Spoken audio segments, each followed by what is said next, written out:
relatório como esse pode aumentar a pressão sobre o governo brasileiro, sobre o Supremo Tribunal Federal e eventualmente levar países membros da OEA, como os Estados Unidos, a atuarem contra quem assinou decretos ou documentos que impunham a censura no passado, ou seja, ministros do STF. É por isso também que o entorno do presidente Lula alertou o ministro Alexandre de Moraes que é melhor não viajar para os Estados Unidos, porque ninguém sabe o que pode acontecer lá. Fala pessoal, sejam bem-vindos! Começando mais um vídeo recheado de informações importantíssimas. Mas antes, inscreva-se agora mesmo no canal, deixe o seu like e compartilhe esse vídeo com o máximo de pessoas. Assim você vai estar me ajudando demais. Giro na tela e notícias a seguir.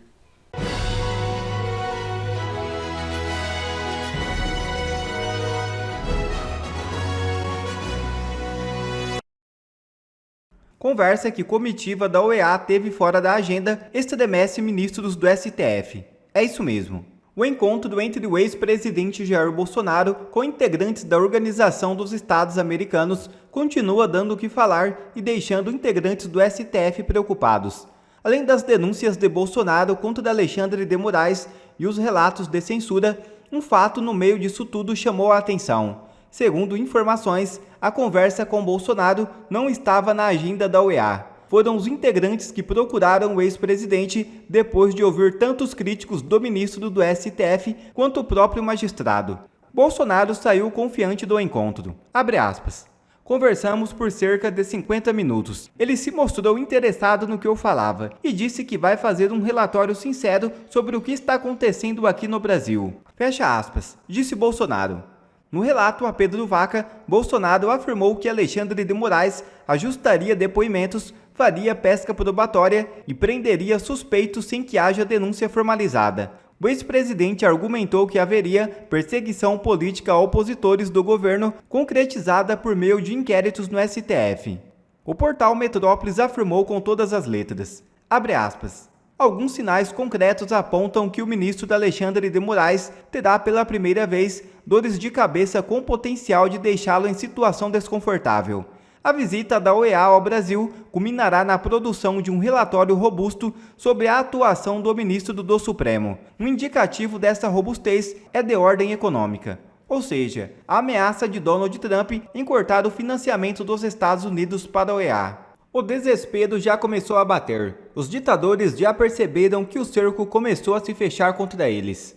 O ex-presidente Jair Bolsonaro revelou a Paulo Capelli do portal Metrópolis que se reuniu pessoalmente com integrantes da Organização dos Estados Americanos na manhã desta quinta-feira para dar seu relato sobre Alexandre de Moraes. Liderada pelo advogado colombiano Pedro Vaca Villarreal, a comitiva da OEA procurou o ex-presidente em Brasília depois de ouvir tanto críticos do ministro do STF quanto o próprio magistrado. Bolsonaro saiu confiante do encontro. Abre aspas. Conversamos por cerca de 50 minutos. Ele se mostrou interessado no que eu falava e disse que vai fazer um relatório sincero sobre o que está acontecendo aqui no Brasil. Fecha aspas, afirmou o ex-presidente. Na reunião, Bolsonaro também interagiu com outras pessoas da equipe da OEA. O Pedro Vaca Villarreal é relator especial para a liberdade de expressão da Comissão Interamericana de Direitos Humanos. O colegiado faz parte da OEA, da qual o Brasil é membro junto com outros 33 países. Essa comissão investiga denúncias feitas por Bolsonaro e parlamentares da oposição. No relato a Pedro Vaca, Bolsonaro reforçou sua tese de que Alexandre de Moraes ajustaria depoimentos, faria pesca probatória e prenderia suspeitos sem que haja uma denúncia formalizada. O ex-presidente argumentou que haveria perseguição política a opositores do governo, concretizada por meio de inquéritos no Supremo Tribunal Federal. Pitoli. Bom, vamos lá. O que é importante, embora o Capelli já tenha dito, o que é importante, eu apurei que essa reunião, essa conversa, esse encontro do presidente Bolsonaro com o Pedro Vaca Villarreal foi realmente um encontro satisfatório do ponto de vista do presidente Jair Messias Bolsonaro. É importante registrar que quem está disposto a ouvir, como está o Pedro Vaca Villarreal, ele tem que estar disposto a relatar. Por quê? Qual é a leitura que nós precisamos fazer? Ele precisava conversar com o presidente Bolsonaro? Não. ele precisava ir ao encontro do presidente Bolsonaro, o representante da Comissão Interamericana de Direitos Humanos, da OEA, a Organização dos Estados Americanos. Esse cara precisava conversar com o presidente Bolsonaro? Não, ele não precisava conversar com o presidente Bolsonaro. Quando ele se dispõe em ir até o presidente Bolsonaro, passar 50 minutos do seu tempo ouvindo os relatos do presidente Bolsonaro, isso evidencia, isso deixa claro que, além de estar disposto a ouvir, em algum momento ele vai ter que, já que é uma visita, digamos, agendada, oficialmente agendada, ou seja, o representante da OEA coloca na sua agenda que encontrou-se com o presidente Bolsonaro. Ele terá que relatar, ele terá que contar. Entendo eu, conhecendo o presidente Bolsonaro, estratégico que deve ter gravado toda essa conversa. Por quê? Porque qualquer distorção, qualquer omissão, qualquer situação que coloque em xeque as falas do presidente Bolsonaro junto ao Pedro Vaca, ele tem como provar. Vou dar um exemplo aqui meu, que eu vivi há 10 dias. Quando fui entrevistado pela repórter da revista Veja, que publicou a matéria nesta semana, classificando Mauro Verde como a voz da direita no Brasil, um orgulho para nós, porque é uma revista nitidamente canhota, que atacou o presidente Bolsonaro em tudo que pôde. Colocar um espaço, dedicar 2 páginas para Mauro Verde, classificando Mauro Verde como a voz da direita no Brasil, orgulho para nós. Só que o que eu fiz? Desde o toque do telefone até o tchau, obrigado, eu gravei a conversa toda. E por que eu me dispus a gravar inteira? Porque se em algum momento, dentro das 2 páginas, houvesse qualquer tipo de distorção, houve omissão, deixaram de contar muita coisa.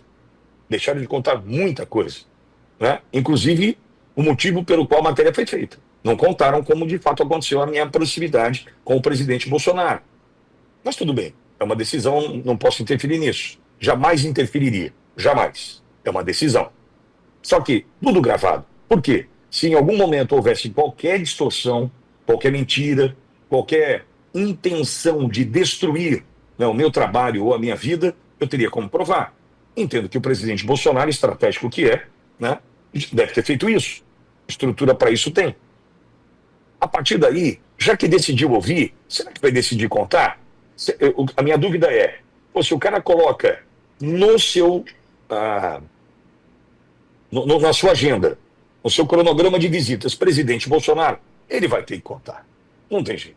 Ele vai ter que contar. É o nosso desejo. Saiba disso. Então, e além de tudo, presidente Bolsonaro, como disse o Capelli, muito satisfeito. Lembrando que muitos tiveram 5 minutos de encontro. Bolsonaro teve 50 minutos para contar tudo o que está sofrendo. Boa sorte, presidente. A gente está junto. A OEA, ela não tem um poder de impor alguma coisa para os seus países membros. Uma organização que reúne os Estados americanos já teve um papel muito relevante em denunciar, no passado já denunciou violações dos direitos humanos, abusos da liberdade de expressão. Por exemplo, um dos últimos relatórios sobre a liberdade de expressão produzidos pela OEA foi sobre Cuba. E o relatório, estava dando uma olhada aqui, é de 2022, se não me engano, e o relatório fala justamente que há mais de meio século, Cuba é governada por um regime de partido único e o Estado restringe de forma severa a liberdade de expressão, associação, reunião, etc. Ou seja, a OEA denuncia aquilo que está acontecendo nos vários países onde essa liberdade é coibida. E é muito provável que o representante especial da OEA, o Pedro Vaca Villarreal, que está aqui no Brasil, faça a mesma coisa com o Brasil. Denuncie para os países membros da OEA, ou seja, Estados Unidos, Canadá, Argentina, México, todos os países do continente americano, menos a Venezuela que saiu. E para o mundo inteiro, que no Brasil não temos um Estado democrático de direito, que no Brasil não respeitamos o artigo 13 da Carta da OEA, que prevê que a liberdade de expressão é um direito humano fundamental. Na base disso, os outros países membros da OEA, então os membros da organização, podem tomar as medidas cabíveis. Por exemplo, nenhum país vai querer ter programas de cooperação cultural com um país que tem esse tipo de comportamento, ou cooperação científica, ou cooperação tecnológica, ou, quem sabe, cooperação militar também, porque vai que usa a tecnologia que é transferida para o Brasil censurar os seus jornalistas, os seus cidadãos, etc. Então o Brasil vai começar a sofrer pressões cada vez maiores e, eventualmente, interrupção de programas importantes até que algo mude no Brasil. Agora, em casos extremos, países membros da OEA foram expulsos da organização, como foi Cuba, por exemplo, depois que se tornou uma ditadura nos anos 50, 60, mas foi um caso muito peculiar e somente porque Cuba também tinha convidado a União Soviética a instalar mísseis em seu território. No caso do Brasil não é tão grave, mas com certeza um relatório como esse pode aumentar a pressão sobre o governo brasileiro, sobre o Supremo Tribunal Federal e eventualmente levar países membros da OEA, como os Estados Unidos, a atuarem contra quem assinou decretos ou documentos que impunham a censura no passado, ou seja, ministros do STF. É por isso também que o entorno do presidente Lula avisou, alertou o ministro Alexandre de Moraes, é melhor não viajar para os Estados Unidos, porque ninguém sabe o que pode acontecer lá. Esses documentos ajudam juízes federais americanos a tomar, ou o governo americano, a tomar decisões do caso. E há um prazo para apresentação do relatório? Não tem prazo, mas obviamente, se o representante da OEA foi enviado ao Brasil por livre e espontânea pressão dos Estados Unidos, que pagam metade do orçamento da OEA, ele não vai poder atrasar muito a entrega desse relatório, não pode atrasar demais. Até porque fica feio para ele, o risco dele perder o emprego dele muito bem remunerado é alto e no final das contas, o governo brasileiro tem quanto a mais? 1 ano e meio de vida útil? Depois disso, quem sabe quem vai governar o Brasil? Mas ele, com certeza, vai querer ficar no emprego dele lá na OEA. Então é melhor soltar esse relatório logo. Eu expressei meu ceticismo e continuo cético. O Bolsonaro, por exemplo, o ex-presidente Bolsonaro parece que está otimista. Eu gostaria de conversar com o Van Hatten para saber o que ele acha, já que ele está acompanhando todas essas reuniões. Eu sei que ele está levando tudo que foi dito. Agora, podia levar só 2 coisinhas, não precisava mais do que isso, só 2, produzidas pelo próprio Supremo. Suficiente, mais do que suficiente. Aquela frase perante a UNE, do presidente do Supremo, que já foi presidente do TSE, da Justiça Eleitoral, eu menciono isso no meu artigo na revista Oeste. Nós derrotamos o bolsonarismo. Isso cabe na cabeça de algum europeu, de algum americano, de que um juiz da Suprema Corte diga uma frase dessas? A frase por si só se explica.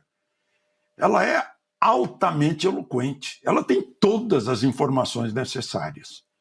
E depois olhar aquilo que o ministro Marco Aurélio Mello chamou de inquérito do fim do mundo, que contém também todos os ingredientes de ilegalidades.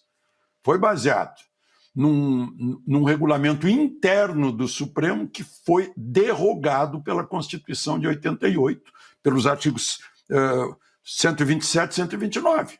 A iniciativa cabe ao Ministério Público. Não existe um crime dentro das instalações do Supremo para que houvesse uma suposta investigação administrativa, um inquérito administrativo que não foi. Se tornou um inquérito urbi et orbi, e entregou também ilegalmente, não fez nenhum sorteio, não houve nada aleatório, nas mãos do ministro Moraes, que está investigando e processando gente que não tem foro privilegiado, que é da primeira instância. Então está tudo irregular. E ele, e o Supremo é supostamente a vítima, é o ofendido. Então, o juiz ofendido, investiga, denuncia, lá no início denunciava, e aplicava, executava a pena. Depois começou a entrar o Ministério Público. Mas isso é suficiente, é só olhar os fatos, o histórico. Não precisa de mais nada. Mas ele ouviu todo mundo, infelizmente não pôde ouvir, não podia ir a Ponta Grossa para ouvir o Felipe Martins, nem ia, acho que está numa colônia penal, agora o Daniel Silveira também não pôde ouvir, mas ele ouviu os outros que estão sendo indiciados a despeito do que está escrito na Constituição, e não é um escrito difícil de interpretar no artigo 53. Né? Eu lembrei outro dia, fez 90 anos, Ives Gandra Martins, que ajudou muito a fazer esse artigo, e deixar o artigo muito claro. Deputados e senadores são invioláveis civil e penalmente por quaisquer de suas opiniões. Não tem um salvo-se, não tem nada. Isso é absoluto, não é relativo, meu Deus do céu, será que não sabem ler? O sujeito pode estar no banheiro da casa dele, sentado no vaso, e omitir opinião, e tem a mesma inviolabilidade, pode falar mal da mãe do Papa, tem a mesma inviolabilidade, está escrito na Constituição, eu sinto muito. Então mudem, chamem, convoquem uma Assembleia Nacional Constituinte para mudar essa cláusula pétrea, porque é uma cláusula pétrea. Né? Então, meu Deus, se a gente começa a relativizar a Constituição, liberdade de expressão, vedação à censura, acabou a Constituição. Isso é muito, muito, muito, muito grave.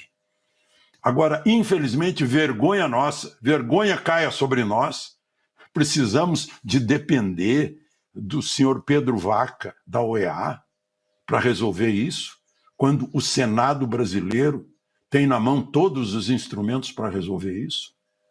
Terminou a semana, visita do Pedro Vaca Villarreal, que é o relator para a liberdade de expressão da OEA. Está aqui do meu lado Júlio Paul, que é da ADF, Alliance Defending Freedom, uma entidade em Washington que tem nos ajudado muito aos brasileiros na defesa da liberdade de expressão e que vai falar um pouco sobre essa semana, que para nós, né, foi muito positiva. Júlio. Obrigado. Yo creo, Marcel, que esta semana ha sido muy positiva.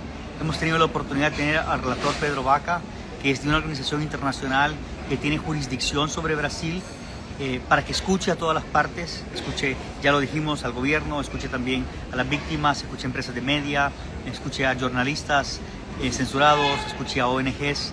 Y esto es muy importante porque es por primera vez que existe la oportunidad de que los hechos, los fatos, la realidad, lo que ha sucedido estos últimos 6 años, salga a la luz y aparezca en un reporte escrito por una organización internacional que tiene jurisdicción, que tiene poder sobre Brasil en temas de derechos humanos, que salga un reporte independiente mostrando lo que ha pasado. Y eso es importantísimo porque hay que guardar la memoria histórica de lo que ha sucedido. Luego, más allá, todo lo que se extiende el reporte sobre eso es ganancia. Pero ya el hecho de tener un reporte y una visita y la posibilidad de escuchar y el hecho de que la organización internacional se fije en lo que está pasando en Brasil, porque significa que hay algo malo pasando en Brasil o que hay algo extraño, que hay algo que no debe estar sucediendo. De lo contrario, no vendría a Brasil la organización internacional. La organización internacional viene, la OEA, la Comisión Interamericana, viene porque hay algo raro pasando. E isso já é muito positivo. Exatamente. Então nós queremos agradecer muito ao Júlio, à ADF, por ter nos acompanhado em todas as audiências onde eu estive, né? A gente realmente teve uma parceria muito grande. Ele está voltando a Washington agora, sempre nos recebe muito bem lá no escritório da ADF. Também eu vou encontrar os representantes da ADF em Londres amanhã, então ele vai para Washington, eu vou para Londres, nós estamos os dois no aeroporto de Guarulhos e houve essa feliz coincidência, eu tinha entrevista no Pânico ao meio-dia, de nos encontrarmos ainda aqui, prestes a embarcarmos nos nossos voos, cada um para um lado. Então, de novo, muito obrigado, Júlio, acho que esse balanço foi importante. Eu disse que até agora a OEA fez parte do problema, porque ainda não fez nada realmente para ajudar o Brasil no sentido da liberdade de expressão, né? Eu mesmo tenho um pedido de medida cautelar que ainda está em análise, mas nós estamos agora numa nova fase e a gente espera que, em virtude dos fatos que foram narrados, que são muito substanciais, com todas as gravações que foram feitas também, levando ao público brasileiro e ao mundo o que aconteceu nessas reuniões, é impossível que não saia, na minha opinião, um relatório que demonstre os abusos de autoridade, a censura que hoje se impõe, infelizmente, no nosso Brasil. De novo, obrigado, Júlio, boa viagem. Obrigado. E a todos que nos acompanham aqui. Quer ver mais conteúdos como esse? Então inscreva-se agora mesmo no canal e ative o sininho das notificações. Assim você não perde mais nenhum conteúdo que é postado aqui no canal. E também já deixe o seu like para o YouTube ajudar a divulgar o nosso trabalho. Fico por aqui e que Deus abençoe a todos. Brasil acima de tudo e Deus acima de todos.